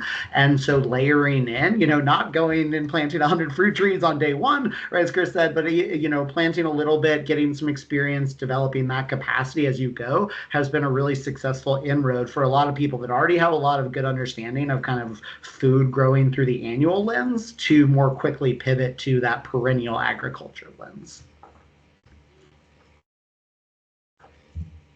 Alrighty, thank you so much for your comments. So I'm guessing that there's something funky with working for the state, and not everyone can access the Q&A in the chat, and that's okay. So we're just going to pivot here, and so we're going to go ahead and get into the Q&A part, and you can raise your hand if you have a question, and I think I can individually allow you to ask your question. We're going to try that instead. But can we get thank you, first of all, thank you, all three of you. You did so wonderful. So shout out to our speakers for all of their for all of their expertise. So yeah, if you are finding you can't do the chat or a Q&A or wherever. Oh, actually there are questions. Just kidding. Yeah, there are questions, Rachel. I can start Never going mind through then. them. Okay. I did not see any of these. Perfect. Okay. I'll let you go, Matt. Okay. One of our first questions, this was already, Chris sent a response, but I just want to share it out. This was Kylie. I'm not sure if there are varieties that produce quickly after planting, but realistically, how long does it take to start producing? I believe pawpaw take 8 years before they produce. When can the community begin seeing food? And then Chris, you can elaborate if you'd like, or I can read your answer. But different for different species, I think, is the summary. Sure. Yeah. I was just adding an answer to just start working on it. These are great questions. Yeah, I was just saying that, like, pear, apple, pawpaw, all these things, like for semi-dwarf trees, which if it's a standard tree, maybe even think like 10 years. Think like 5 to 7 years. And you'll get some fruit in like year 3 or 4, but the first 2 years you should pick all of the fruit off. If you have, a tiny little tree with one monstrous fruit, it will tear the tree apart. So pick all of the flowers off in the first 2 years.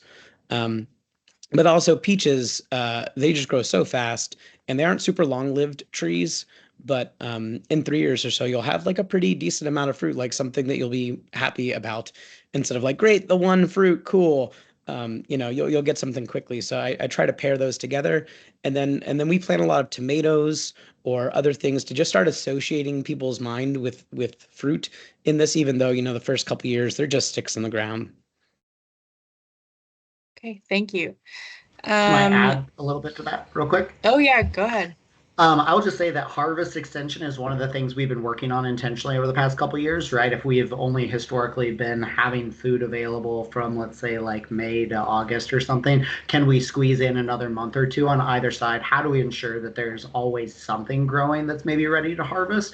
And so what we've done is expanded our herb garden, because that typically launches in more April timeframe. Berries are great and quick producers. They often start more quickly than fruit trees. And they often start in like the May, June timeframe, sometimes running. If you can get ever-bearing varieties, you won't get as big of a harvest, but it will extend that harvestable season. So there's trade-offs there. But yeah, we've got herbs in April, berries in May, and then the fruit really throughout the year, with apples leading all the way to October. So you really, as you're thinking about what you're growing, it's sometimes nice to always be thinking about, well, can I always have something there for harvest rather than all the harvest, say, coming during 1 month? Although that might also make it easier for you come harvest season. So there are design considerations there to think about. And a lot of our sites, we've integrated fruit trees into a garden space. So people stay involved because they're coming to harvest from the garden, and then they're like, oh, and now there's a tree here. So I really do like that system for building a continual food source. And then once the trees finally start producing, you have a really reliable perennial fruit option. One last thing, from my understanding, nut trees take a little longer to start producing than fruit trees. So keep that in mind. I know we planted probably 5-10 years ago a Korean pine, which is going to eventually hopefully produce pine nuts. But that's like a 20 to 25 year after planting investment. So, it's a cool thing that we're doing just as a test, right? Of can we grow this and will it produce? But it may not be the most quick thing. But I always remember and reminded of this beautiful saying that Ross Gay told me, that is, there are people that will be eating fruits or food from these things that we're cultivating today that will never have a chance to say thank you for the food that they're now sustained by. And isn't that a beautiful thing?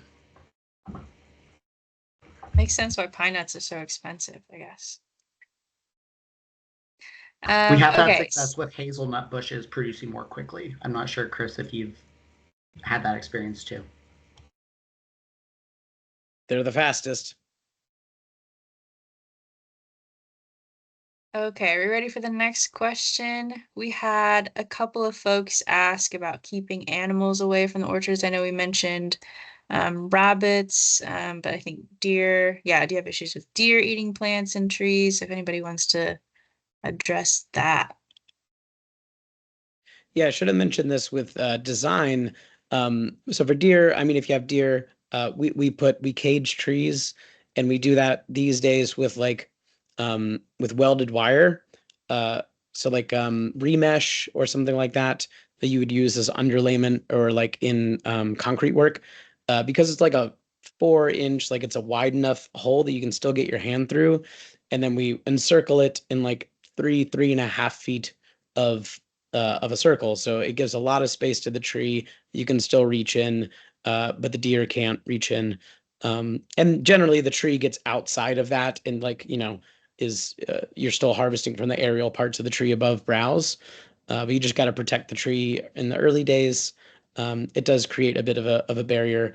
I'll say with like groundhog and raccoon and squirrel and stuff like that, that's kind of eating the fruit. Sometimes just to be a bother, just like I'm just going to eat one bite and then move on.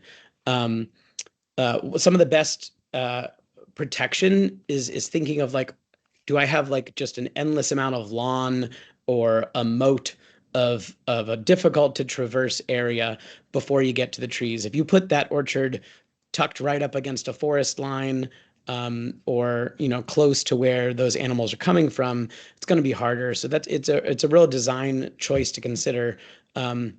And then, yeah, beyond that, you can build fences. They're like these kind of floppy fences that keep groundhog and like burying fences and stuff like that. But that does get quite expensive. So really siting the orchard as far away from like, past a parking lot. So then they've got to contend with birds of prey and, again, putting it in the way. If there's a bunch of people around, there's usually not a lot of animals except for raccoons. And then you just got to harvest on time. Those are the only recommendations I can share. Well, I will add that the Bloomington Community Orchard is right on a forest line that has a pond right within eyeshot of it through our fence line. And so we do experience some of those challenges.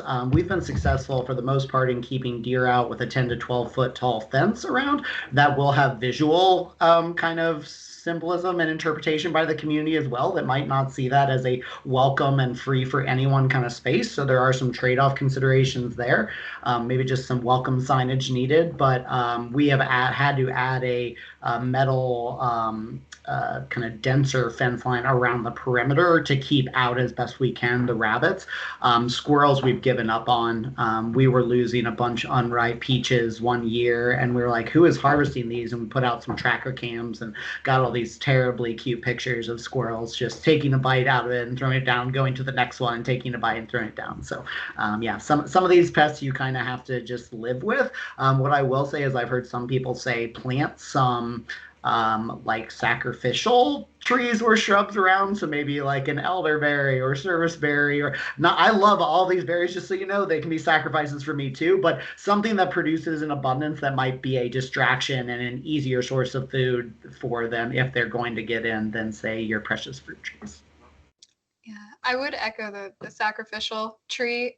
We have a very, very tall mulberry tree that we did not plant there. It's a white mulberry. It spreads everywhere. It's annoying in many aspects, but it does produce a ton of mulberries. And the top part of the tree, the birds all come to. And so they don't really bother our cherry trees because they have accessible fruit.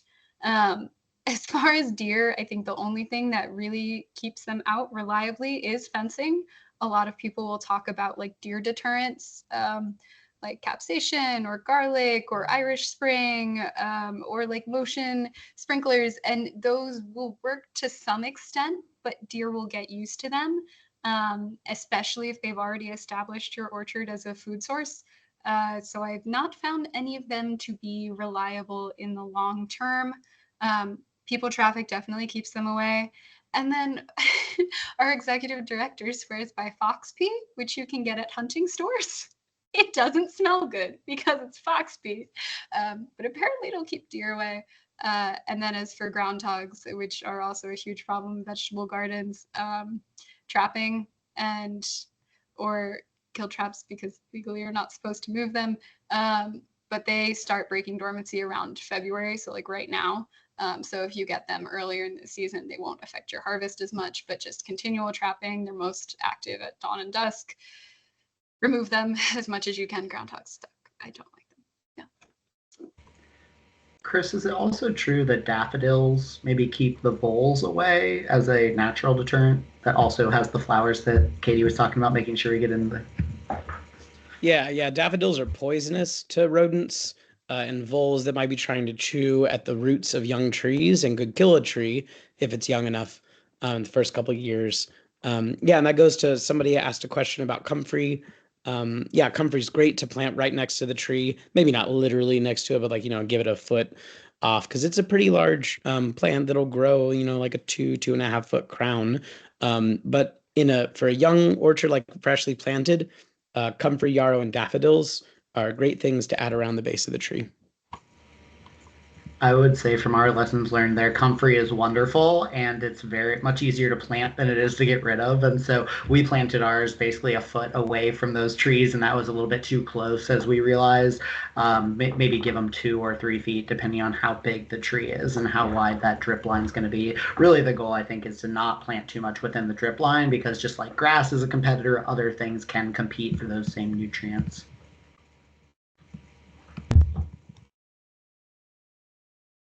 Okay. The other question from Rhonda: do any of you ever work with other organizations to order bulk to reduce costs for yourself and your partners?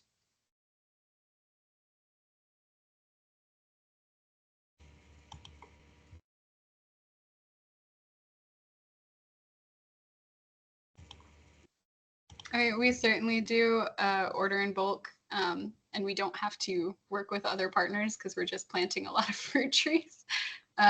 So benefit of planting a lot of trees is you get that bulk order without having to loop anyone in. But it is if you are planting on a smaller scale, but you are in a community that's interested in it, it's definitely worth looking into what options you have to collaborate on your order.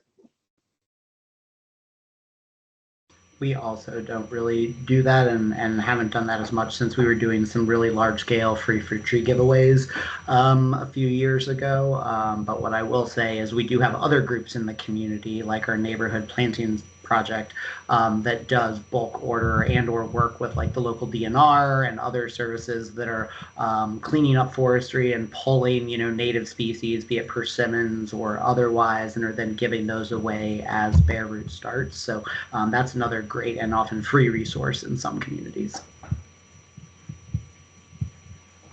Yeah, And- so Katie and I are both part of sorry, I was about to call her Sarah because the name.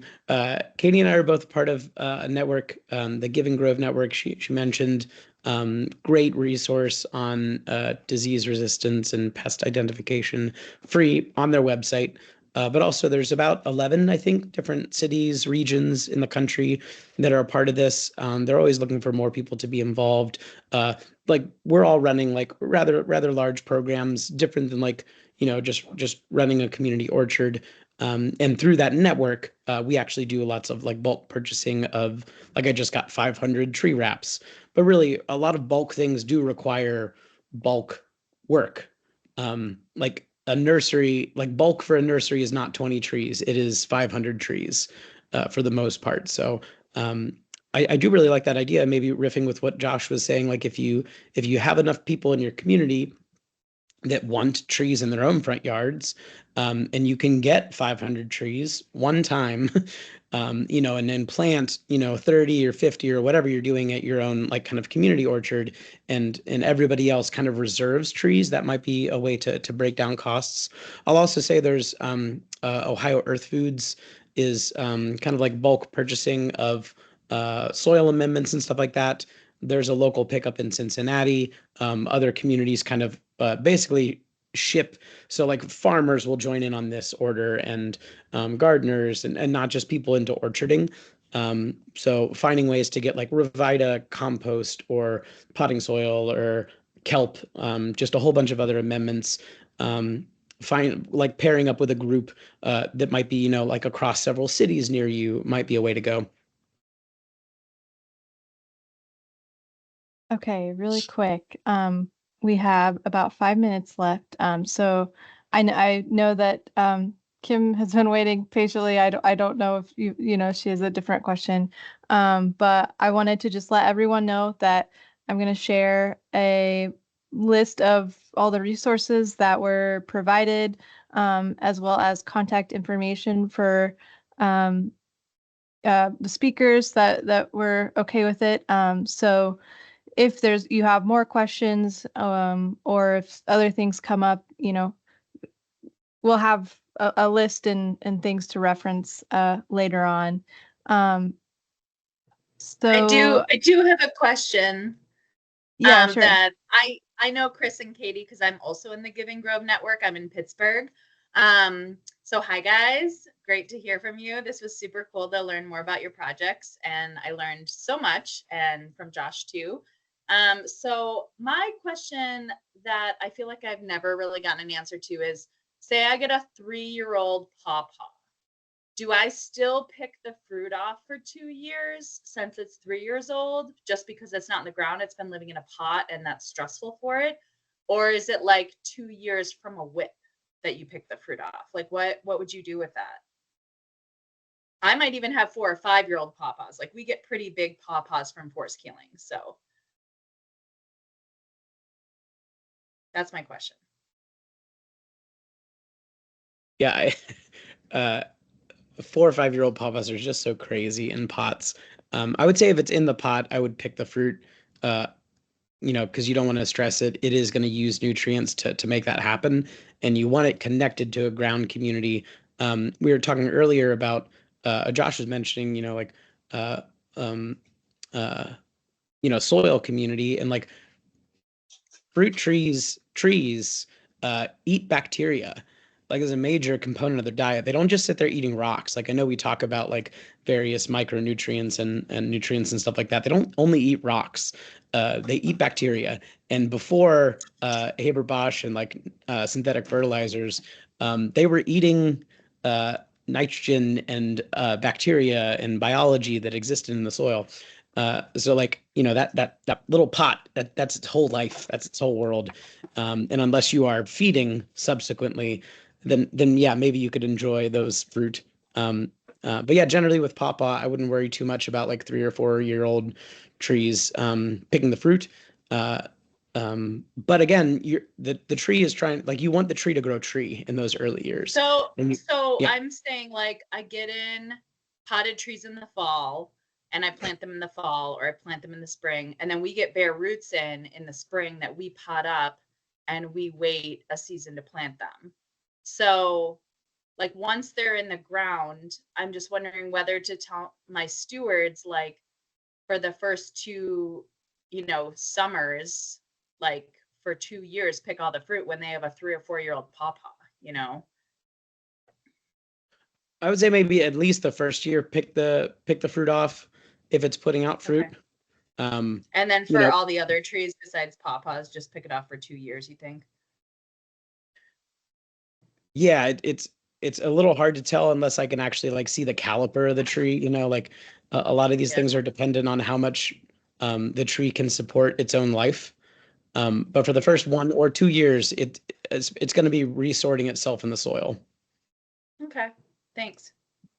Yeah, that's also been my understanding, is that you're picking off the fruit so that the tree can establish itself and grow its root system and grow its branches. You don't want it to focus on fruit production because it just got transplanted, and that's very scary for a baby tree. That makes sense. See you guys in Seattle.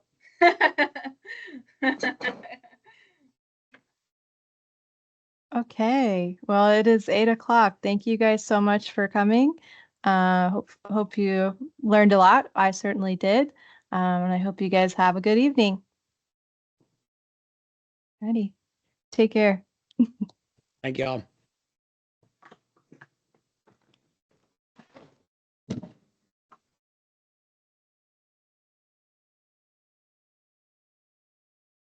I love all the little claps.